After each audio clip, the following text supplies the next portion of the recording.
Good morning বন্ধুরা। সকাল সকাল আমি আজকে তোমাদের মাঝে একটা নতুন রেসিপি নিয়ে এসেছি, আর সেটা হচ্ছে চালের গুঁড়ো দিয়ে বেগুনির চপ। আর শীতের সময় বেগুনি খেতে খুব ভালো লাগে, জাস্ট একটু বেগুনি মুড়ি, সেই টেস্টি লাগে খেতে।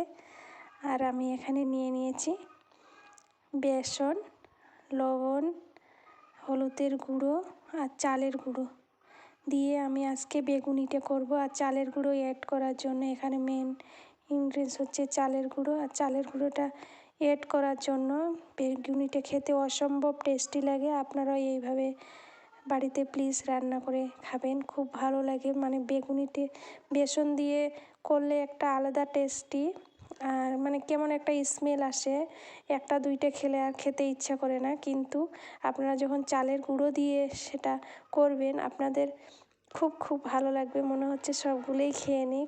চালের গুঁড়ো দেওয়ার জন্য এখানে মানে বেগুনিটা কুড়কুড়ে মুড়মুড়ে টাইপের হবে, নরম তেলতেলা হবে না। বেগুনিতে তেলতেলা একটা ভাব, নরম নরম ভাব আসে, কিন্তু এটা সেখানে কড়কড় ভাব আসবে।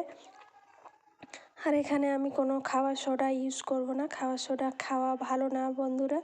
আপনারা খাওয়ার সোডাকে একটু এড়িয়ে চলবেন, যেটাতে না দিলে না হয় সেটাতেই দিবেন। আর চালের গুঁড়ো দিয়ে আপনারা করবেন বেসনটা, আপনাদের খাওয়ার সোডার কোনো প্রয়োজন পড়বে না।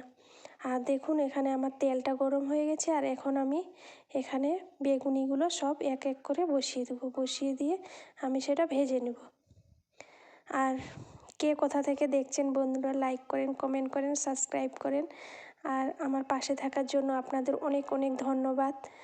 আর সম্পূর্ণ ভিডিও দেখবেন, তাহলে আমাকে ভালো লাগবে, ভিডিও করতে উৎসাহ পাবো। আর আপনারা লাইক কমেন্ট করলে আমি আরও উৎসাহ পাবো। আর এটা আমার নতুন চ্যানেল, প্লিজ বন্ধুরা একটু সাবস্ক্রাইব করে দিবেন, তাহলে আমি এগোতে পারবো। আপনাদের সাহায্যে আমি অনেক দূরে চলে যেতে পারি। দেখুন আমার এক পিঠ হয়ে গেছে, আর এক পিঠ এখন উল্টিয়ে দিব, দিয়ে সেটা আমি সম্পূর্ণ পরপর করে ভেজে নিব সবগুলোই। আর আর খেতে খুবই ভালো লাগে। আর এর মধ্যে যদি আপনারা একটু চিনি দেন তাহলে আরও টেস্টি লাগে। আর আমার হয়ে গেছে বেগুনিটা ভাজা, এরপর আর যেগুলো আছে সেগুলোও আমি দিয়ে দিব।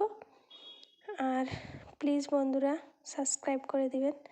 আর আজকে আমার মন খুব খারাপ, আমার ছেলে আবার ঠান্ডা লেগে গেছে, একটু আবহাওয়াটা চেঞ্জ হয়েছে তাই আবার ঠান্ডার ভাব লেগে গেল। আর বাচ্চাদের একটু মাঝে সাঝে ঠান্ডায় লেগে যায়। আর দেখুন আমার সবগুলো বেগুনি হয়ে গেছে সুন্দরভাবে। আর আমার পাশে এতক্ষণ থাকার জন্য অনেক অনেক ধন্যবাদ, থ্যাংক ইউ।